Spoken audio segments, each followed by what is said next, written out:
Interview 1. Welcome to Film Focus, where we explore the evolution of the film industry. Today, we have Mr. Peter, a film historian, to discuss how cinematography has changed over the years. Thank you for joining us, Peter. Thank you for having me. It's an exciting topic to discuss, especially with how much technology has advanced in recent decades. So, how has cinematography evolved over the past few decades? Well, the biggest change has been the shift from traditional film to digital technology. In the early days, all movies were shot on film reels, which required careful handling and expensive equipment. But today, most filmmakers use digital cameras, which are not only cheaper, but also more versatile. This has made filmmaking more accessible to a wider range of people. We've also seen huge improvements in special effects, thanks to advances in computer-generated imagery (CGI). How have these changes affected the quality of films? In many ways, the quality of films has improved. Digital cameras offer higher resolution and more flexibility in post-production, allowing directors to make changes to color, lighting, and other aspects of the film after it's been shot. CGI has also opened up new possibilities for storytelling, allowing filmmakers to create worlds and characters that wouldn't have been possible with practical effects alone. Do you think these changes have been positive for the industry as a whole?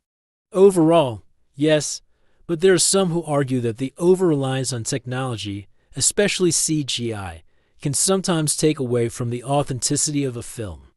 When everything is done with computers, there's a risk that films can feel less real to the audience. That being said, technology has allowed filmmakers to push boundaries and explore new creative possibilities. The key is finding the right balance between using technology and maintaining a strong narrative and emotional connection with the audience. What do you think the future of cinematography looks like? I think we'll continue to see more integration of new technologies like virtual reality and augmented reality into filmmaking. These technologies offer new ways for audiences to experience films, making them more immersive. At the same time, I believe that filmmakers will continue to focus on storytelling, which is the heart of any great film. These technologies offer new ways for audiences to experience films, making them more immersive. At the same time, I believe that filmmakers will continue to focus on storytelling, which is the heart of any great film. Thank you, Peter, for sharing your insights on the evolution of cinematography. Interview 2. Welcome to Health and Wellness Today. We're joined by Dr. Susan, a sports psychologist, to discuss the growing awareness of mental health in the world of sports. Thank you for being here, Dr. Susan. Thank you for having me. Mental health in sports is a crucial topic, and I'm glad we're talking about it. Mental health in sports has become a major focus in recent years. Why do you think it's gaining more attention now? I think it's a combination of factors. Athletes, particularly at the professional level, face enormous pressure to perform. This pressure can take a serious toll on their mental health. In the past, athletes were expected to tough it out and not talk about their feelings. But now, there's a greater understanding that mental health is just as important as physical health. High-profile athletes have started speaking out about their struggles, which has helped to reduce the stigma around mental health issues. How does mental health affect an athlete's performance? Mental health and physical performance are deeply connected. If an athlete is dealing with anxiety, depression, or burnout, it can affect their focus, motivation, and overall performance. In some cases, it can even lead to physical injuries, as stress and mental exhaustion can increase the risk of accidents. On the other hand, when athletes are in a good mental state, they're more likely to perform at their best and recover faster from setbacks. What can be done to support athletes' mental health? It's important for athletes to have access to mental health resources, such as counseling and support from sports psychologists. Teams and organizations should also promote a culture where mental health is prioritized. Athletes need to feel comfortable seeking help when they need it, without fear of being judged or seen as weak. Education is also key. Athletes should be taught coping strategies, mindfulness, and techniques for managing stress. Do you think the focus on mental health in sports will continue to grow? Absolutely. I believe we're only at the beginning of this movement. As more athletes and coaches recognize the importance of mental health, we'll see more resources and support systems put in place.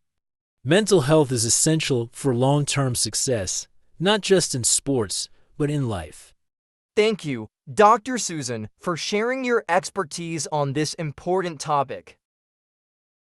Interview 3. Welcome to City Solutions, where we explore innovative ways to improve urban living. Today, we have Ms. Emily, an urban planner, to talk about the rise of urban gardening. Thank you for being here, Emily. Thank you for inviting me. I'm excited to discuss this topic. Urban gardening seems to be gaining popularity in many cities around the world. Why do you think that is? There are several reasons for the rise in urban gardening. First, it's a way for people to reconnect with nature even in the middle of a busy city. As cities grow larger and more densely populated, many people feel disconnected from the natural world. Urban gardening provides a space where people can grow their own food, enjoy the outdoors, and contribute to a greener city. It's also a way to promote sustainability by reducing food transportation and encouraging organic growing practices. How does urban gardening benefit city dwellers? Urban gardening has a lot of benefits. For one, it improves access to fresh, healthy food, especially in areas known as food deserts where there are few grocery stores. It also provides a sense of community as neighbors come together to plant and maintain gardens. Urban gardens can reduce stress, improve mental health, and create green spaces that make cities more livable. These gardens can even help reduce the urban heat island effect, where cities become significantly warmer than surrounding areas due to concrete and asphalt. That's fascinating. Are there any challenges to implementing urban gardening on a larger scale? One of the main challenges is finding space. In densely populated cities, land is expensive and often prioritized for commercial or residential development. However, creative solutions are being explored, such as rooftop gardens, vertical gardens, and repurposing vacant lots. Another challenge is educating people about how to garden in an urban environment, which often requires different techniques than traditional gardening. What do you think the future holds for urban gardening? I believe urban gardening will continue to grow in popularity, especially as more people become aware of the environmental and health benefits. We'll likely see more support from local governments and organizations to create space for these gardens and encourage community involvement. Urban gardening is a simple yet powerful way to make cities greener, healthier, and more sustainable. Thank you, Emily, for sharing your thoughts on the future of urban gardening.